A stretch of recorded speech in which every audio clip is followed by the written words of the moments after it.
Today on my journey to find the worst cartoon of all time, I'm gonna be taking a look at Thundercats Roar, and I'll be giving you a pretty unbiased opinion because I haven't seen Thundercats 2011, and I haven't seen Thundercats from the 2000s. I don't know what the cats be thunderin', but it must be something bad if people assume that the show is unbelievably awful. The only reason that I could see that they would initially hate on this show is because a lot of people hate Teen Titans Go, and they're gonna see Thundercats Roar, and they're gonna be like, oh my god, they're doing the Teen Titans Go to Thundercats!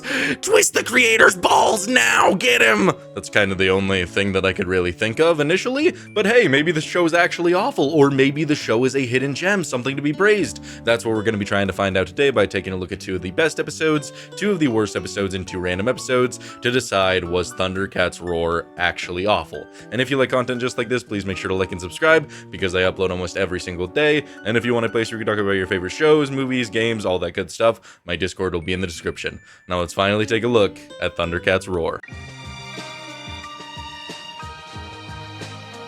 Starting us off, taking a look at one of the best episodes in Thundercats Roar with a 5.9 on IMDb, we have the episode Eclipsor, and what I initially notice about this show is that the animation is kind of shitty, and I'm not talking about the world. The world actually looks beautiful, and it flows really well, the backgrounds look really nice, the buildings look really nice, everything about that looks really nice, but then they just decided to just like throw up the characters to regurgitate them onto this world and make it look super sloppy. It kind of looks like the Amazing World of Gumball, but the Amazing World of Gumball is supposed to be like that. It's supposed to be for rejected cartoon characters in a beautiful world, so the backdrops always look super nice, but the characters, they don't really fit in. That's the entire point, but here, it just kind of looks like slop, and I don't really understand why they would do this, especially because I have seen what the older textures looked like in Thundercats, and they were literal anime characters, so I'm wondering why they decided to do this, perhaps to save a little dough, a little cash. Just, oh, the people want the Thundercats, but we can't take an extra 5 minutes to draw a character. Let's just make them all look like cartoon bullshit.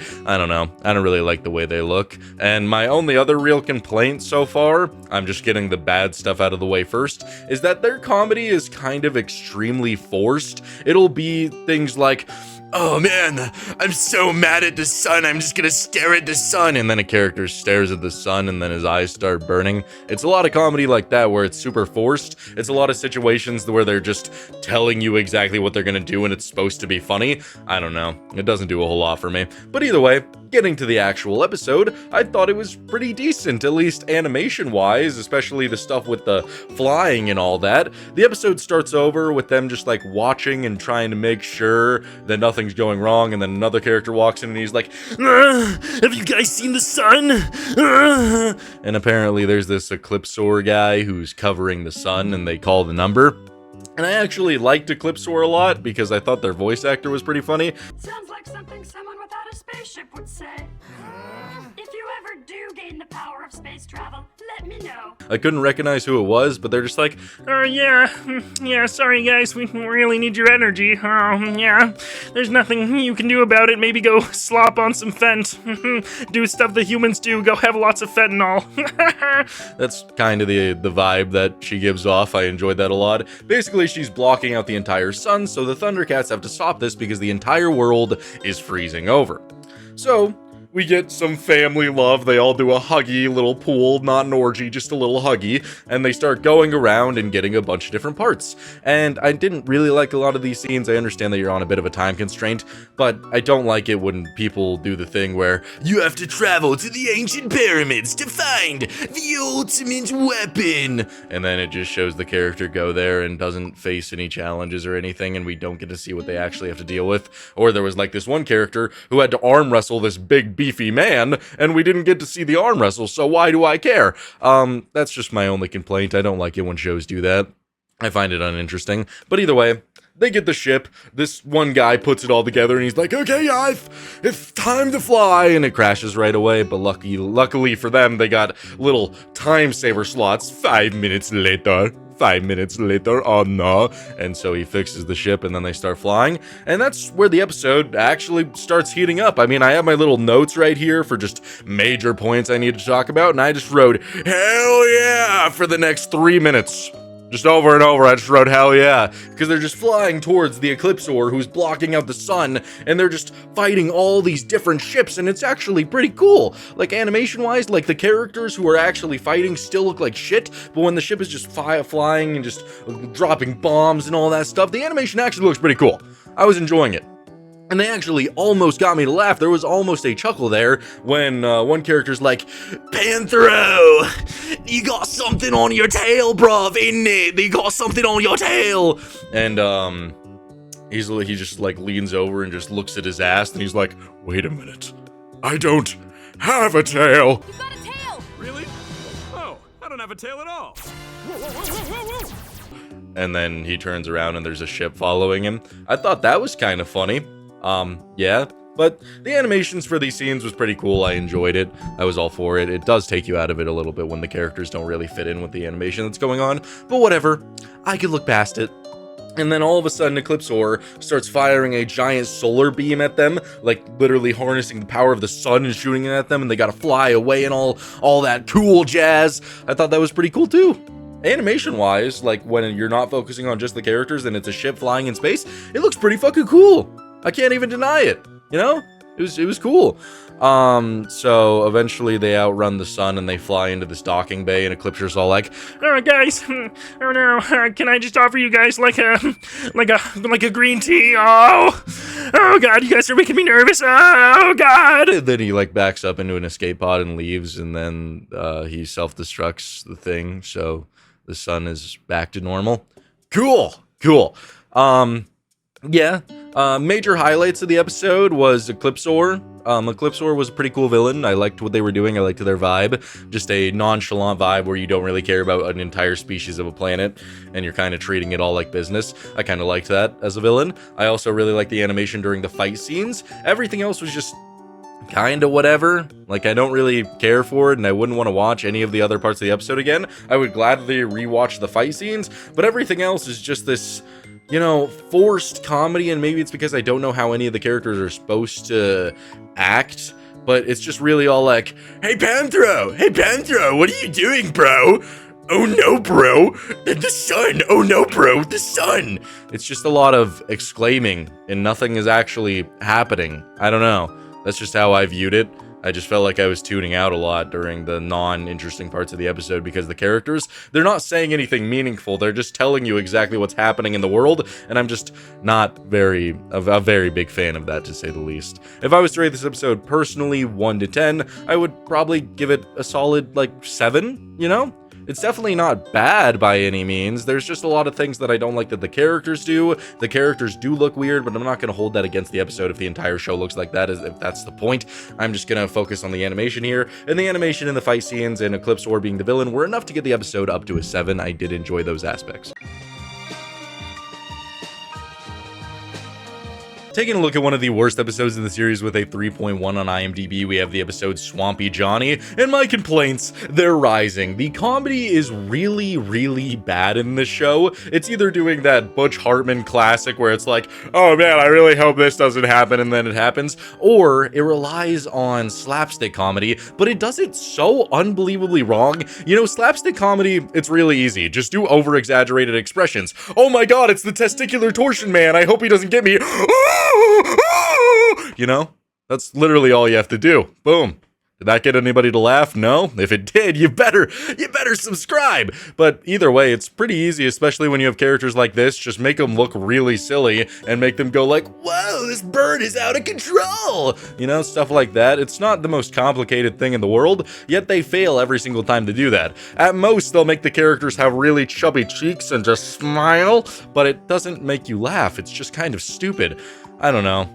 There's a couple things in this episode that got me to chuckle, but they weren't even remotely supposed to necessarily. It's just random bullshit. It's like just swinging in the dark, hoping to hit something. Either way, so the episode starts off and there's a super big flood going on, so they're just going around helping people, and there's this cat woman. She's a part of the people. I think her name is Tigra or something, and she's just running around, and she ends up in a swamp, and she starts getting scared, and then all of a sudden there's this green car, and out of it steps literal Elvis named Swampy John, and he's like, oh hey mama, you ain't nothing but a hound dog.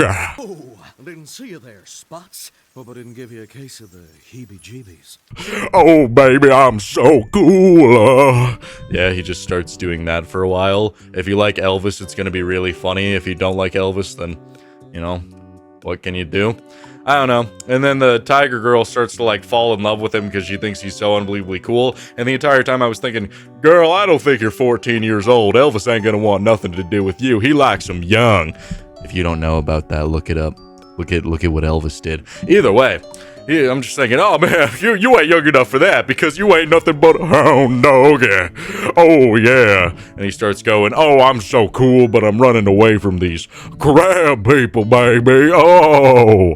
And so, we see the crab monster, and then the tiger girl helps Swampy Johnny to run away, and they end up back at the lair, and there's this boomer, this old head who's like, I don't like this guy.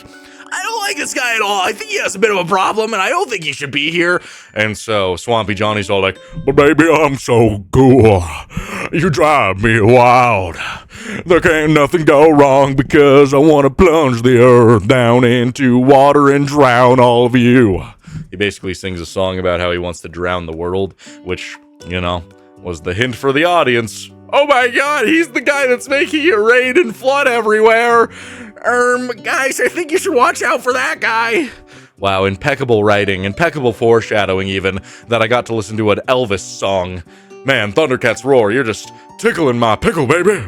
Oh yeah, oh mama.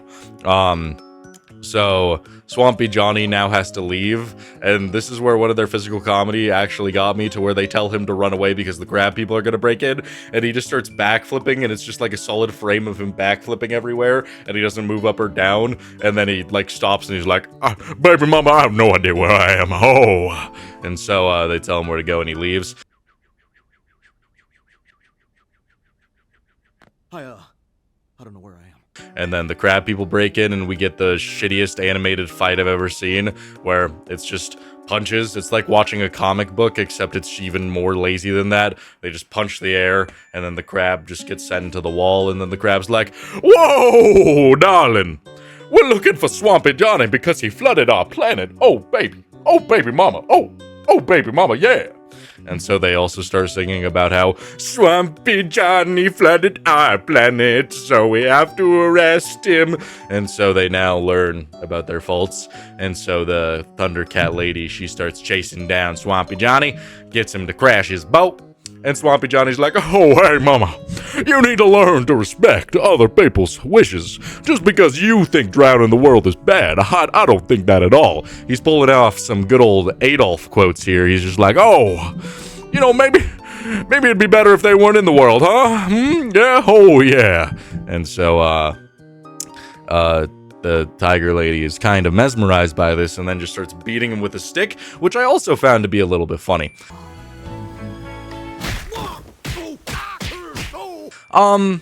Yeah, this episode sucked. It was pretty bad.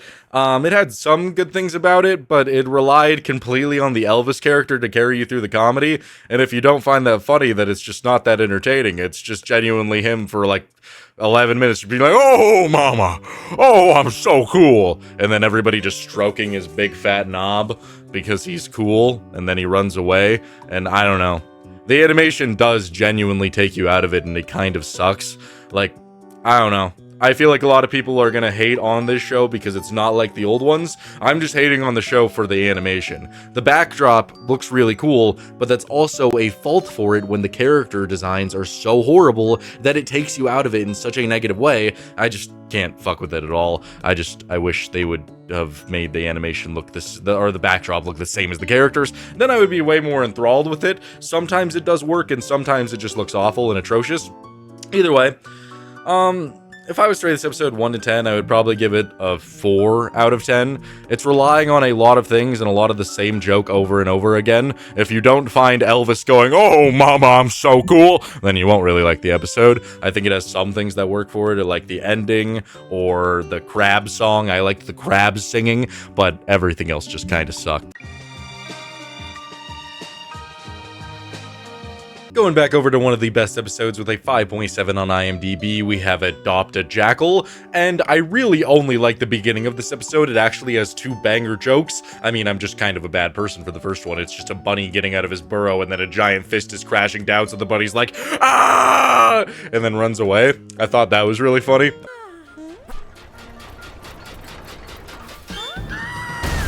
I don't know. I always really like scenes where there's just extreme screaming as a character runs away from something just so impossible above him. I enjoyed that. And then there's another scene where the things that were using the giant fist to crush the bunny, it's apparently these mutant villains, and they're trying to terraform the Earth, and the Thundercats show up, and we get a parking joke where he's trying to like parallel park in between 2 boulders. I actually thought that was kind of funny. I laughed at that. I enjoyed it. Just because the villain walks over and he's like, back it up, back it up, back it up. I'm back. Now cut the wheel. No, you have space. Yeah, that was good. Everything else about this episode kind of sucks. Can't even lie. So, they continue on with the parking bit a little bit too much to where the character with the red hair, I still don't know his name. I think it's Panthro or whatever. Just like the main cat dude. He's all like, guys, why are you getting out of the car? Guys, I'm not fully parked. And so there's a giant fist above him about to crash down, and he just holds up his sword, which destroys the entire fist and the ship. That was kind of lame. Whatever. And then you notice that there's this little guy in the car with them now, and I've never seen him before, so I'm like, who is that? And then we get to hear his dialogue, and he's like, oh no! I'm in the car with the Thundercats. What am I gonna do? I need to get out of here on my first chance. And then it cuts to him, and he's all like, oh no, I didn't get out of here on my first chance.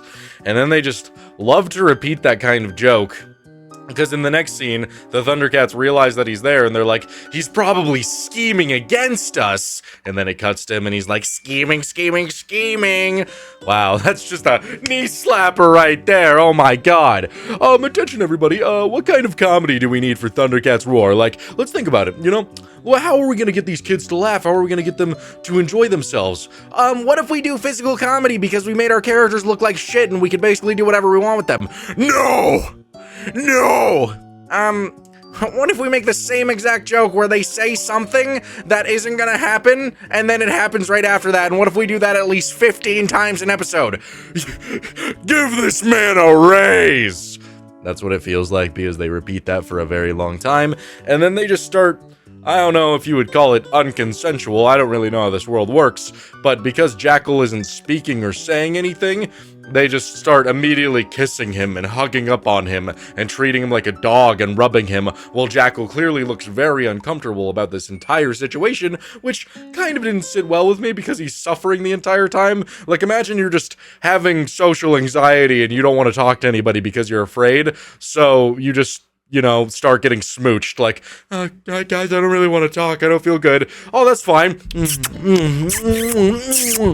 You know? How would that make you feel as a person? Just say. Either way, they start trying to make him do some hero stuff, so he has to save people, and we get a bunch of scenes with that, which was kind of whatever, it's visually okay. And then he gets home, and he gets like a Disney-level theme song about who he is as a person and how he still wants to be a mutant, and the cats hear this, and they're all like, oh no! A mutant again. How can we do this to him? And so they decide to set up a thing where they give him the seeds, so he runs away, and then he plants the seeds, and it turns out to just be one tree, so the world isn't going to get terraformed, but they think that they won. Cool. It was okay, I guess. I don't know, it's not the worst thing I've ever seen. It doesn't compare to Total Dramarama Fart Fairy by any means. It's just kind of whatever. I don't know. There's not a whole lot that goes on besides a good old-fashioned parking joke. It's just them going around saving people with some okay animation, and then the conflict resolution was also kind of whatever. It's just, I don't care very much. I hate to say it, I just don't care. Especially because the characters lack any depth whatsoever to actually make them even remotely interesting. I don't know. I just don't care about anything that goes on in this world, and that really tanks the episode for me. If I was to rate this episode 1 to 10, I would probably give it a 5 out of 10. I don't know why this is rated as one of the highest, or that just speaks volumes to the show's quality, but just nothing too crazy happens here. if I was watching this as a kid, I would get bored and I would turn it off, and that's just a fact because it's just not that great. I don't see why you would ever choose this show over anything else because there's just not a whole lot going on. The next episode I'm going to be taking a look at is Lioness with a 3.1, which is said to be one of the worst in the series, and I feel like this episode just wastes a lot of time. They could get through a lot of scenes way quicker, but they just like to do, oh my gosh, let's tell the same thing over and over and over and over again, so that we could waste 45 seconds and not have to actually progress the story in a meaningful way. It feels like they do that a lot, and I don't really like that. Either way, at the beginning we get a bunch of different scenes of Lion-O, yes, I finally learned the guy with red hair's name, going around wanting to show everybody sword tricks, and he kinda is just wreaking a little bit of havoc. Visually, not that great, not that fun, and it doesn't get me to laugh. It's definitely supposed to be, you know, a hook, line, and sinker, like, oh my gosh, he was using his tiny little sword and it made a tornado, it's so funny. It didn't really get me to laugh there, so he's feeling really left out, and then all of a sudden they see a spaceship crashing down, so they run over to it, and that is when we meet Lioness, who immediately starts fighting robots, and I guess a kind of cool scene. It was animated decently well, where she just smashes the robots to the ground. That was okay. And they all just start geeking over Lioness. They're like, oh man, you're so cool. We really like you. They're just all about her. Especially Lion-O, who realizes that she likes swords, and so they both start running with their swords, and they get so giddy about it, they're so excited, oh my god, and they start going around pranking people, and I actually enjoyed the slice of life aspect of this episode, especially when they were doing the pranks. One of them is typically really funny, where they find this one villain, and with the sword, they carve "kick me" on his back, and then there's this one, like, frame where he's, like, looking back. And if you've seen that one video, I'm forgetting what it's called, but it's where a creeper almost blows up Steve's house, and then Steve's all like, you were gonna blow up my house! Now I'm gonna blow up your prostate! No, please! Yeah, that's some ball knowledge for you right there. He kinda does a face like that before he gets kicked. That's just what I thought of. I'm not gonna play you that clip because, I don't know who's watching this, and I don't know if they want to watch a creeper get yeah, either way, pretty fun video to say the least. So that was fun, them going around pranking a bunch of different villains. I enjoyed that aspect a lot. And then they eventually go home because they have to tuck in the Sword of Omens, which was where the episode kind of dropped off for me because they started to get really lazy with the story they wanted to tell. So Lion-O gives Lioness a key to the room, which I was like, oh great, wow, I love it. There's total foreshadowing. Lioness is gonna steal the sword. But they spent like 2 minutes with this interaction of giving the key and being like, oh yeah, I know I can trust you. I know I can trust you. And then he wakes up the next morning and they get a call that there was a prisoner from Thundera or whatever that escaped, and they show a picture of Lioness, and every single frame in between Lion-O is like, what if it's not her? What if she has a twin? What if? And that goes on for so unbelievably long. They could have explained all that in 15 minutes, and we could have gotten more of Lion-O running around searching for Lioness and some more interesting scenes, but no. Just felt like, okay guys, the episode's not long enough, let's make this scene drag on for an extra 2 minutes. So then, he goes down there, and then we get some of my favorite jokes again. There's no way Lioness stole the sword. The next frame, oh my god, Lioness stole the sword! Wow, knee-slapping comedy right there. That's gonna get you out of your heebie-jeebies. Whew, that was funny. That was really funny.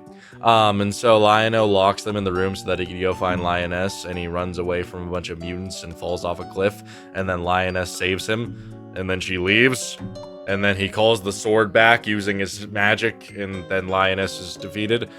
Yeah, that's pretty much it. I don't know, not much else to talk about. I really did like the initial, like, slice of life aspect of it, especially when they were doing the prank montage. That was a lot of fun. That was a highlight of the episode. Everything else after that just kind of felt like they were going through the motions, and I didn't really enjoy myself, just because, like, genuinely, I cannot express to you this like 4-minute window where it felt like they were just stretching everything out to fit into that 11-minute time frame. And 11 minutes, it's not even a crazy time frame to hit. Imagine if they had 22 minutes, they would be telling the most shit stories of all time. Here, it just, I don't understand why you couldn't just animate Lion-O running away from the mutants a little bit longer, because at least that's a visually entertaining. Me sitting here watching Lion-O be like, actually, I don't think it could be Lioness doing the criminal activity. There's just no way. For like an extra minute and a half, it just, see, it's giving me an aneurysm, it's killing me, it's slowly stabbing me. It's just boring to watch things like that, I don't know. If I was to rate this episode 1 to 10, I would probably give it a 4. It's not the most atrocious thing ever, I just think that a lot of scenes could have been a lot better if they were shorter, if they would have added certain aspects to different scenes. I don't know, there's a lot missing.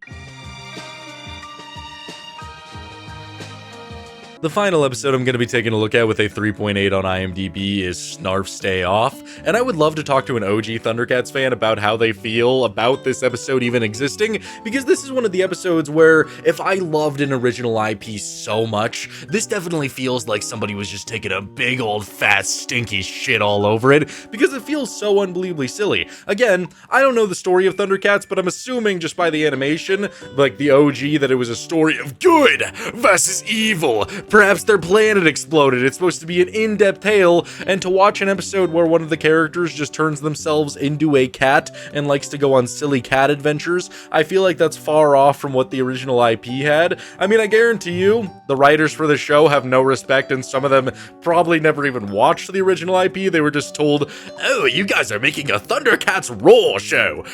Well, does it have to follow the original at all? Nope, just have fun with it. So that probably pisses some people off, but hey, I don't know anything about it. I would just love to talk to somebody who was a major Thundercats fan about this episode. Either way, it starts off with everybody wanting to find a donkey, but it's Snarf's Day Off, who's like this little like actual cat creature on the team, and he leaves and he goes to this house in the woods, and he turns into a genuine cat named Mr. Bottom Dollar, and he starts just doing cat stuff. And while watching the majority of this episode, I was thinking in my head, I was like, wow, you know, him being a cat and the animation of the world, it actually fits really well. If this was just a TV show about a cat doing cat things, like just a real cat just going around like meow, meow, meow, meow, meow, meow, meow, meow, meow, meow, and just doing cat things, I feel like it would have been, you know, received a lot better, I should say. I feel like people would have liked it a lot more, because this was fun. I liked watching him just do cat things. I thought that was cool. And so they take a bunch of pictures for this calendar, and then they go to sell the calendar, and there's this guy who's very upset about the existence of the calendar. He's just like, ow! They're taking all my sales for my ceramic frogs! Oh no! And I don't know who in their right mind is going to a flea market and buying a calendar over a ceramic frog. You're not the right kind of person. You know, if you see a little ceramic frog, you gotta buy a ceramic frog. But either way, he's struggling immensely, and he's actually a villain in disguise who's trying to sell things for some odd reason. But either way, he eventually tries to steal the cat, and then the cat just laser beams him, which I thought was kind of funny. That was enjoyable. And then they both have to, like, stay in disguise, so we get a montage of them both trying to sell things while trying to outdo one another. Again, it's just kind of boring. Like, the only thing that I was liking about the episode was the fact that he was just acting like a cat, and that's just because I like cats. But once they kind of got rid of the magic of him just being a cat, I kind of lost interest. Eventually, he steals all of the calendars that they were trying to sell, so Snarf, he goes to try and stop him, laser blasts him, and both of their personalities are revealed to everybody, and then it turns out that the old lady that Snarf was going to see also was in disguise. I don't know, it's convoluted and it's stupid, and I don't really care about it. This is just a random episode anyway, it's just kind of more slop. I don't know.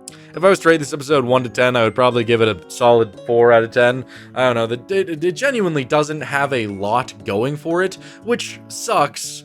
I would have genuinely preferred an 11-minute episode where it was just a cat doing cat things trying to sell awesome calendars. I was really enjoying that entire aspect. Once they started adding in the Thundercats aspect to it, I lost interest because it didn't have any charm anymore.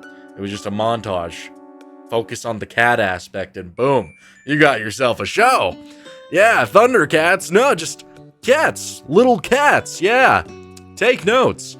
Yeah, not very good. So is Thundercats Roar actually awful? I couldn't even get through the 2 random episodes. When I'm feeling drained and I'm not really liking the show, I don't really see the point of degrading it even further. It doesn't deserve that. But an unbiased look at it, it's not atrociously awful, but it definitely has a lot of aspects that are faulty. Again, I haven't seen the OG Thundercats or Thundercats 2011, so I don't know, but this show, if I was a huge fan of a more serious version of it, it would definitely piss me off. It would feel like a spin in the face, which is why I think it gets such a bad rap, but there are certain aspects that are genuinely bad. The animation switches up a lot. The characters will grow in size, then shrink in size, and I feel like it's supposed to be comedic in a way, but the way they present it just doesn't work. The world looks awful because of the characters that are in it. When the characters are drawn so poorly and you have this beautiful backdrop behind it, it just doesn't look very good. And some of the time, they'll even make the backdrop look even worse and have it like match the characters. So just in one scene, the backdrop looks really good, and then all of a sudden the characters are running on that backdrop and it looks like shit, and it kind of takes you out of the episode. I just don't like it. And the comedy itself, sometimes it's a little bit funny with its physical comedy, but it's clearly supposed to be slapstick and you're supposed to have exaggerated stuff, but the only thing that I could really see them do where they try to exaggerate the characters is they kind of make them obese at certain times, like they just widen them, which is really weird, and I don't like it. And from a storytelling aspect, I think they have some good plot lines, but I feel like they waste a lot of time. The only episode that I really enjoyed was Eclipse Roar, and that was because they had a really good villain for that episode, and they also had a probably crazy budget for that episode because the animation went so hard. But they don't do that a lot of the time. It just feels like they're relying on the same joke over and over again, or trying to waste a lot of time. So overall, I do feel like this show is bad. It's definitely not good, but an unbiased look at it, I don't think it's should be as hated as it is, especially if you're just going into it without seeing the previous shows. But I would have to watch the previous shows, and then maybe I would fully understand why the show is completely and utterly dog shit. But for now, if I was to rate the show as a whole, I would give it a 4 out of 10. You know, bad, but not the worst thing I've ever seen. Thank you guys so much for watching. I really hope you enjoyed this video. If you did, please make sure to like and subscribe because I upload almost every single day, and I got a lot of good stuff on the way. I have a list of over 100 different shows I'm going to be covering. I'm starting to add animated movies to that list as well, and this non-stop just hate train while also love train, because I do explore some good shows, is not going to stop anytime soon. So thank you guys. I really appreciate every single one of you. I'll see you in the next one.